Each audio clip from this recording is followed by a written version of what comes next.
because it's Duck Duck Grey Duck. So yeah, exactly. They got the credibility gone out the window. None of it out of here.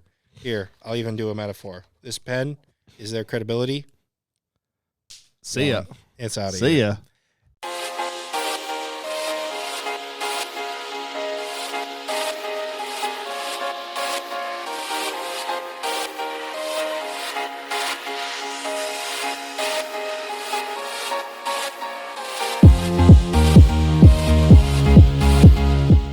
Hello and welcome to another edition of Popcorn Bucket List. And man, is it a great time to be an X-Men fan.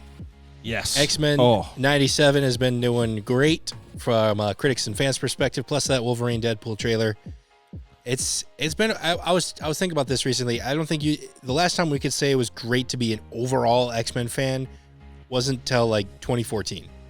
It's been 10 years. It's been a while. It's been a little while. Yeah. And I have to admit, I've only seen about 7, maybe 10 seconds of the new trailer because it was an ad for a video I was watching on YouTube, and I skipped it because I don't want to see the trailer because I just want to be blown away. Well, and as someone who has seen the trailer, one thing I kind of said about the trailer was, there's just nothing else they can do to make me more excited for this. Yeah. So at this point, I would be, if I were them, I would stop dropping I wouldn't put any more marketing material at all. Done.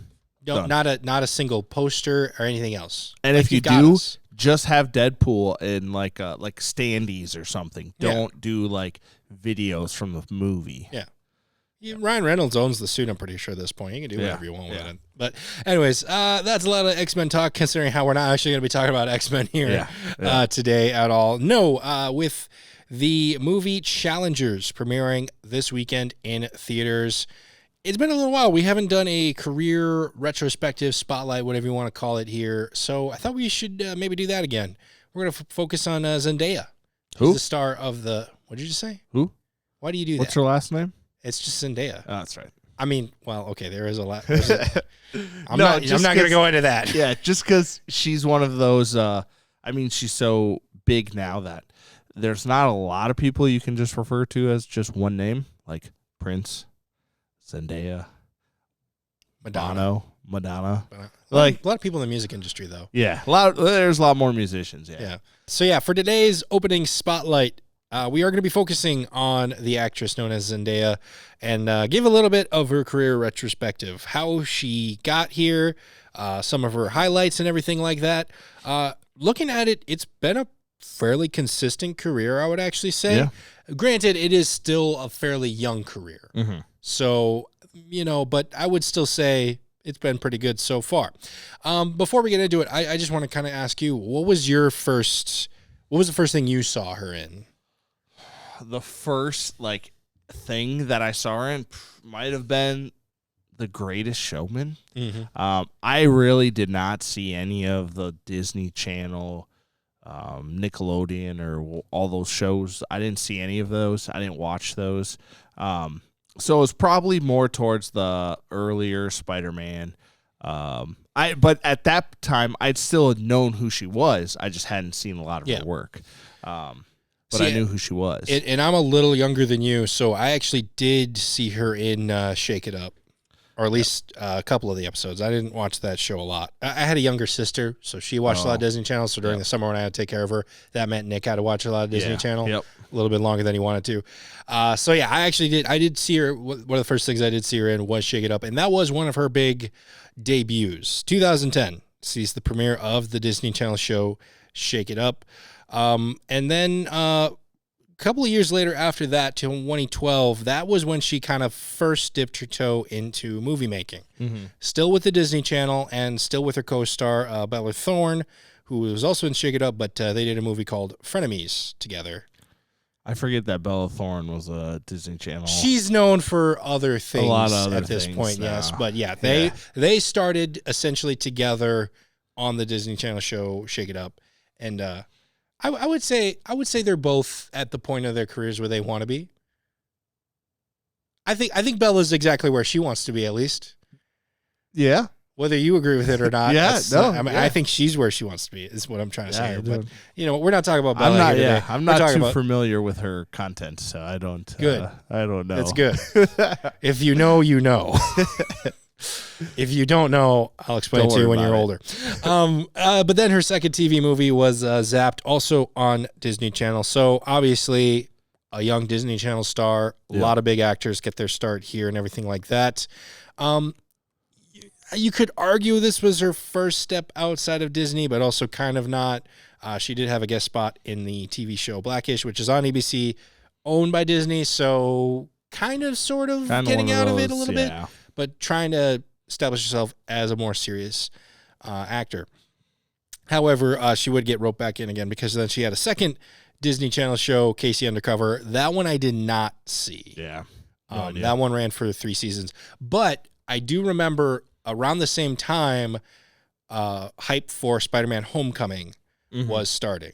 So yeah, at this point, she was still a little bit on Disney, but Spider-Man Homecoming, this is essentially her big breakout moment. As it was for a lot of people. Like Tom Holland, he had been acting for a while, but not a lot of people knew him. Yeah. So this was a huge moment. But as I kind of look back at it, and I kind of was thinking about this, she's not really featured as much in that movie. No, she's not a very big part. Yeah. And the talking is minimal. Yeah. A lot of maybe some looks, some things, but yeah, dialogue. Part of it is intentional. Yeah. I would say. But I just found it kind of interesting how much we look back on her as this character. But you look back at the first parts of that. I mean, compare it to the other love interests in the other Spider-Man movies. Yeah. Like there was such a spotlight, damsel in distress. Yeah. Like she's just kind of in the background. Yeah. In that first one especially. So I just kind of thought that was interesting. Same year, you mentioned it, The Greatest Showman also came out 2017. So talk about a breakout year. Yeah. You had this Spider-Man movie come out in the summer, and then you followed up, I believe it was fall, winter time. You were in this big musical. You're known for your dancing. You're known for your singing. And you're following up in this big musical with Hugh Jackman and Zac Efron, also a Disney Channel star. Yep. So big 1-2 punch, I would say. The first one was a little bit softer, but that second one, I think, really got people to kind of look at her and go, okay. She can do a lot more than we thought. Exactly. 2018, a couple of voice acting performances from animated movies, Duck, Duck, Goose, and Smallfoot. Have you seen any of those? No. But I know what movies they are, but I have not seen them. I was going to say, have you kids seen any of those? I think we might have watched Smallfoot. I feel like I recognize Smallfoot, but I've never heard of Duck, Duck, Goose. Yep. Because it's Duck, Duck, Grey Duck. So yeah, exactly. They got the credibility gone out the window. None of it out of here. Here, I'll even do a metaphor. This pen is their credibility. See ya. It's out of here. See ya. It's Duck, Duck, Grey Duck, folks. It is. But 2019 follows up with the other Spider-Man movie, Spider-Man Far From Home, featured in this movie way more. And I kind of look back and I was like, I think a lot of sometimes when you watch a movie and you notice a character is in a much smaller role, it's sometimes because they are not sure whether or not that star is going to be able to carry that role. I don't think that was the case here. I really think the smaller role was the more background character was more intentional because that was kind of the character of MJ in this Spider-Man continuity. She wasn't like the MJ from the comics. She wasn't the big flashy redhead walking into a room, she's there. Yeah. She was the background quiet one. And this movie really started seeing her get out of her shell more. And then the third one, she's like on the front lines fighting with Spider-Man. So it was more of a progression. So I think this was the plan all along, was kind of having this, because even in 2017, she was known as a kid star. Like she was known. Yeah. So you could have used her more. I think it was intentional. I think this one, she not only had more screen time, but she used it better. And I just think it was a very good progression as to her sort of rocketing into the start. Yeah. Spider-Man Homecoming was her starting the rocket. That's not the proper term. Igniting the rocket. There we go. It's not rocket science, they always say. Sometimes it is. Rocket science is hard. But 2019 was her sort of starting to take the lift off. We haven't quite breached the atmosphere yet, but it's also funny, same year, Euphoria premiered. Oh, yeah. Far cry from Casey Undercover. Vastly different programming. Yep. Vastly different. I find it interesting how some people will do these like family friendly, because I would argue Spider-Man Far From Home is family friendly. Yeah, for the most part. I would agree with you. And then at the same year, Euphoria. same time. Like they're vastly different. Vastly different. Yep. But at the same time, again, another 1-2 punch. This time the first punch was even stronger. The second one once again proved, hey, I can do multiple things. Yeah. And I think that is such an important thing for an actor to show, because the last thing you want to do is get typecast right out of the gate. Yep. Speaking of Zac Efron, I don't know if this is the best example, but early on after he kind of left Disney Channel, he actively avoided musicals, even though he's getting offered these big roles, because he didn't want to be known as this one guy. Yeah. By the time he did Greatest Showman, he had done some other roles, and he's like, all right, I am good at this. I like this. I can do it. I can do it. I just didn't want to be known as only that. Yeah. And I think that was the best move of his career.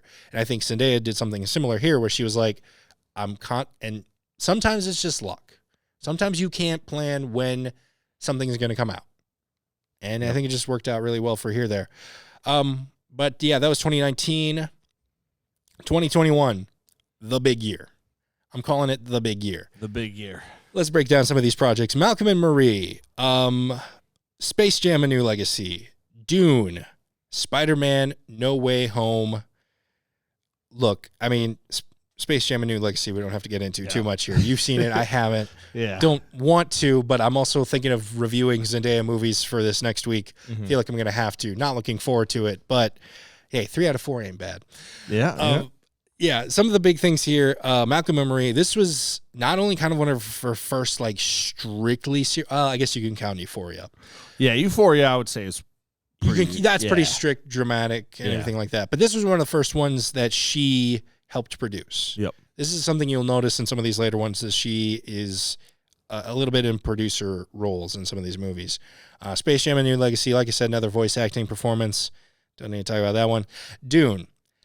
The thing I find very interesting about Dune, and the reason why I brought up her having such a smaller role in Spider-Man, is I feel like they did that strategy again here. If you watch Dune Part 1, she's not very featured in it. In fact, it was surprisingly how little screen time she had in the first Dune. Yeah. Yeah, she wasn't a huge part of it. I would say we didn't even see her till halfway through. There's like a few flashes. Yeah. And then she shows up for that final scene, and then the movie's over. Yep. And it's like, oh, okay, I guess so. Hopefully more in the sequel. Yeah. And they did. They did way more in the sequel. I think at this point they realized she has the star power. We need her for the promotion. Mm-hmm. But we're saving more of her character for the second one here. To me, maybe I'm the only one who finds this weird. It's just two huge franchise, and both the same way of, like, very little screen time in the first one, much more in the second one, going to be a huge thing in the third one. Yeah. We already know that from the Spider-Man movies. I guarantee you that's going to be a huge thing in Dune Part 3. But how much is that is actual just, like, character development? Because the first movie, you're focused on Paul and hit what home is like. What's that whole business? You don't even really get to, like, get the, I don't even remember what they're called, the Fremen? Fremen? No, I think it's Fremen? We'll call them the Dunites. The Dunites. That's what we're gonna call them, the Dunites. I didn't look up my Dune vocabulary before this episode. So, like, I think some of that is just, like, character development and how they're kind of gonna do the arc, because you're right, they did do it in Spider-Man, but it was fantastic in Spider-Man. They did a really good job. So I'm curious as to how much of it is they don't have the confidence, or as this is what we need from that character. So you think it was just more of a sort of set of circumstances with Dune? Yeah. Because I do think they've proven themselves this was the plan with Spider-Man in those movies. But you look at that first Dune movie, and that one was pretty long. I wonder if just more of her scenes got cut or something like that. Yeah. And, like, there could be an hour of uncut stuff that she's in everything. You know what I mean? I think it was just that's what the story calls for, and that's what happened. Yeah. But yeah, 2021, like I said, big year. Ends it with Spider-Man: No Way Home. At this point, she's a household name. Yep. Is that safe to say? Yeah. So much so that she's not really in a big project until 2024. Essentially 3 years. Yeah. Now, obviously, Euphoria was kind of in and out. She did, I don't know if she did as much music. I don't think that's something we talked about as much, though. Is early on in the Disney Channel days, she did a lot of her own music videos. Yep.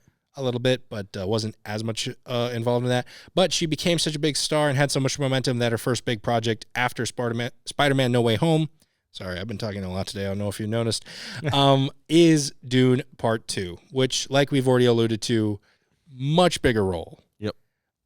Almost steals the screen time from Paul Atreides, but he's still kind of the main character. Yeah. But I think we're more curious to see what she is going to do next. Okay, I shouldn't speak for everyone. I'm more curious to see what she's going to do next as far as her reaction to what Paul did at the end of the movie. No spoilers, obviously. Yeah, because I think it caught some people off guard, the ending of the film. And you're right. You have no idea what the ramifications of its actions are going to be, and how does his true love, real love, play into it. So, I don't know. Yeah. What I'm trying to say here is I can't wait for Dune Part 3. Yeah. Can we get it a little bit sooner? Yeah. Probably not. But it won't happen. Yeah, unfortunately. If anybody's got a Dune popcorn bucket, let us know. Yeah. I'm trying to get my hands on one, so just throwing that out there. Yep. Preferably washed before you send it to us. Yes. Yes. This one may be the most difficult one for me here. The number 6 seed, Footloose, versus the number 11 seed, Karate Kid. Who's voting Footloose? Who's voting Karate Kid?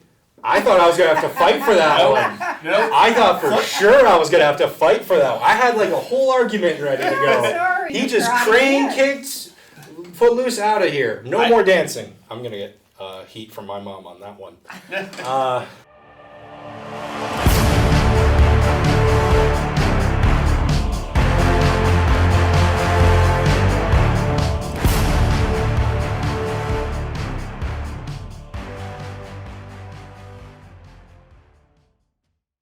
Anyways, but that's a perfect segue into the other projects he's got going on here in 2024. Let's move on to the weekly preview. Friday, April 26th. This movie, I think, scared off everyone else because there's not a lot to talk about here this weekend. So we're going to focus a little bit more on this one here. Challengers, coming straight to theaters. A tennis movie that doesn't really have to do so much about tennis as it does other things. Yep. Zendaya looks to be giving, I think, one of her best performances just from this trailer, in my opinion. As in, okay, so let me kind of explain what I mean by that. In all these other movies, she does have sort of a wide range, like especially in Dune Part 2. I think she covers a lot of emotions there, from jealousy to skepticism to full-on love. Like, she has a pretty wide range. One thing I feel like we haven't really gotten from her yet, though, is I'm the best, I know it, you can all suck it. Yeah. Even though in other things she has been the best, arguably speaking, but she's always been a little bit more humble about it, at least her character has. Yeah. This one, she is, her character, she's a tennis prodigy. She already has a huge fashion, like the huge part of the trailer is like, she's already got this fashion line, this foundation line, and the makeup and all that. She's great at tennis. She will be set for life. And she knows it, I think. She can do whatever she wants. At least that's the vibe I got from her trailer in this one here. Well, unfortunately, a little bit of a injury causes her to drop out of the sport. So now two brothers are competing for her attention both on and off the court. The brothers in this movie being played by Josh O'Connor and Mike Feist. I think I got that one right. Yeah. Yeah. Sounds good to me. Okay, but a lot of things sound good to you. I don't know. What do you know about tennis in general? I like tennis. I was never a superstar at it. I was okay. I could hit it back and forth a couple of times. No, I think the only way this could have been more applicable to the world is if they were doing pickleball instead of tennis, because pickleball is crazy right now. That's a sequel. Yeah, yeah. First one's Challengers. Second one's Challengees. Challengees. It's going to be pickleball. Also, I didn't know that they were brothers when I watched the trailer. So that kind of puts a little other twist thing now on there. Replay a few of those scenes in your mind. Yeah. I'm pretty sure they're brothers. I mean, I think that's what I read. Yeah. Now you're making me second guess it because I trust you if that's well, what. now we got to double check this. All right, so.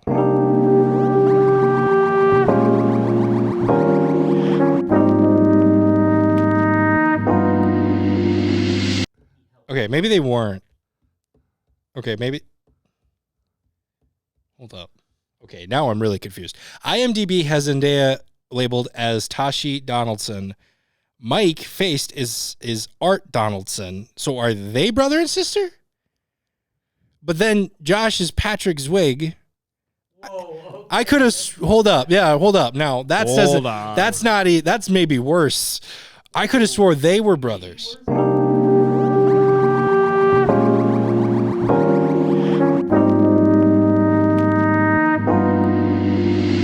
Takes on okay, so here's going. Okay, I'm all right. Okay. So now we're okay. So we've been looking at this. We've been going through some things. Yep. We're now back. This is according to the storyline on IMDb.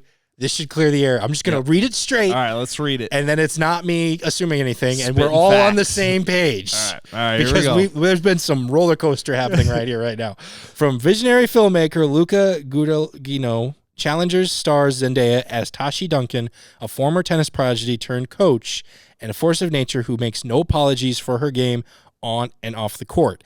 Married to a champion on a losing streak, this is Mike, faced, who was in West Side Story, by the way. I forgot about that. I knew I recognized him from somewhere. Yep. It was West Side Story. Tashi's strategy for her husband's redemption takes a surprising turn when he must face off against the washed-up Patrick, Josh O'Connor, his former best friend, and Tashi's former boyfriend.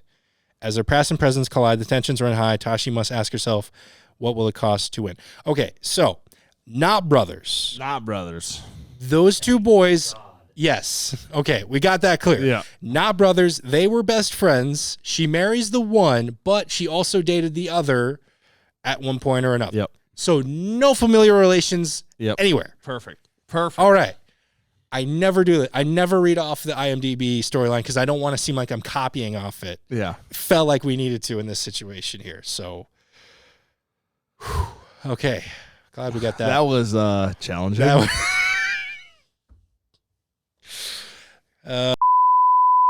Okay. So, yeah. All right. So, but it is a love. Okay. So, no familiar relations, thank God. Yep. But it is a love triangle. Yep. Because there is sort of love to be had between the other. And another thing that gets into it here is she's coaching one after her career, obviously because of the injury, she can no longer play. She still wants to be involved in the sport. So she's coaching one and then kind of also coaches the other, thus causing a lot of tension amongst this love triangle. And I think it's interesting. This love triangle, usually it's kind of like sometimes you can't stop it or sometimes it just happens. She's playing Puppet Master here. Yeah, she's definitely, a little more diabolical, I think. Yeah, I'm kind of curious to see what her end game is this. Yep. Especially considering how she wasn't even in Avengers Endgame. This is her end game. This is her end game. I like it. I forgot about this. This movie was actually supposed to premiere back in September, but got pushed due to the writer's strike. Mm-hmm. So now it's here now. So I was kind of wondering if it would take a hit in box office because of the tennis season. You obviously want to premiere this during when it's relevant. Turns out there's really no specific tennis season. They kind of just go all They just kind of play all over wherever it's nice. Yeah. They go worldwide. So depending on what season it is there, it's kind of a year-long thing. So I don't see any hit to the box office here for sure, especially considering how, like we said before, almost nothing else is coming out this weekend. Yeah. So it's really not so much a question if this movie is going to be a success. It's how much of a success. Yeah. See, we were on the same wavelength there too. We've been doing this too many episodes. We're almost like brothers.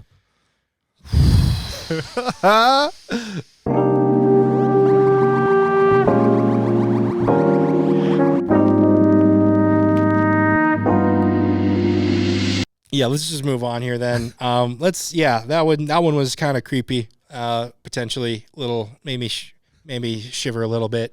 For any of you out there who have a fear of spiders, however, it's not going to get much better for you here, though. Let's go into the next movie here. Honest to God, though, disclaimer: if you do have like an actual fear of spiders, I'll put like a time code or something. Skip to number one recommends here because we talking spiders. Yeah. We talking the creepy crawlies here. Infested, coming to Shudder. This is a French horror film about a man who takes home a pet spider. Some people are into that. Some people like put them in their little terrariums or whatever. Yep. Their little boxes, whatever. But turns out this ain't no ordinary spider. No, I don't know if it's like possessed or if it's just super. Do you think this is a demon thing? I don't know, because like as you progress throughout the trailer, more and more and more and more and bigger spiders show up. So it's like, see, I just thought it was kind of a science experiment gone wrong. Yeah. I didn't even go demonic. yeah, that's what I'm saying. It either could be like some genetic thing, like sciencey thing, or it could be some scary demon spider.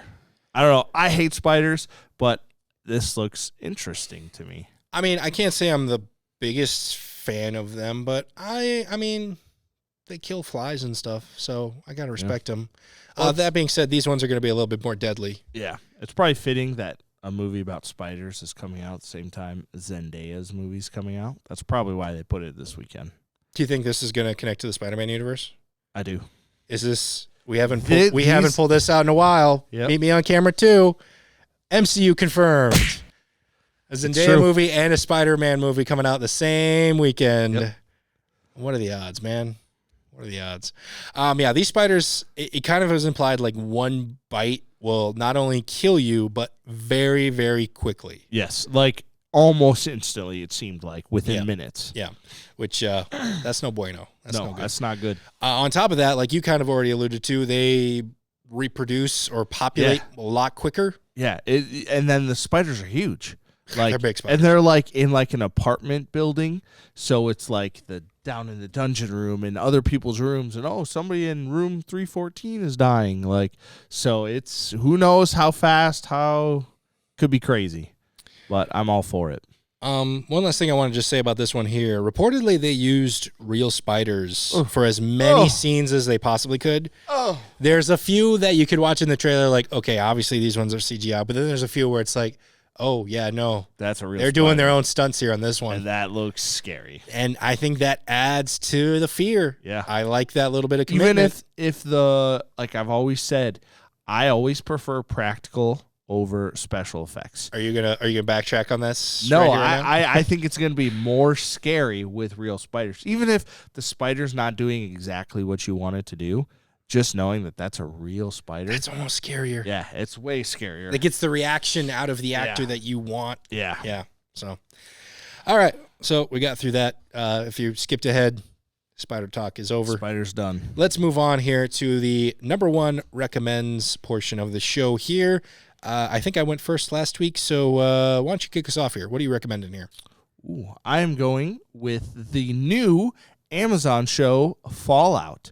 I'm only 1 episode in, but it is fantastic. It is everything I want from a video game remake. I don't foresee it happening like what would happen with Halo, where the first episode was good because it was just basically the fight scene the whole time, just like the game, and then it kind of went off and did its own weird thing. I think Amazon's done a really good job. I mean, Walt Goggins, fantastic. Her name is escaping me right now, the main character, but she's awesome. I do like how they really got into, like, it looks like the video game. All the stickers, the signage, the thumbs, everything's the same. And I really liked that. I thought it did a great job setting up the world and all the different avenues kind of with that world. And it'll be just, I'm pumped to watch it tonight. I've read some reviews about this show, and I'm on episode 2. I think you're not going to be disappointed. That's what I'm hoping for. I think it is going to hold steady there. My recommend this week, I know I already did a podcast a couple of weeks ago. I generally don't do this often, but just haven't had time. I'm in like this holding pattern where I haven't seen any movies, but I've got like a bunch planned that I'm going to watch, and then I'm going to have like 20 things to recommend, but it's just not one of them weeks.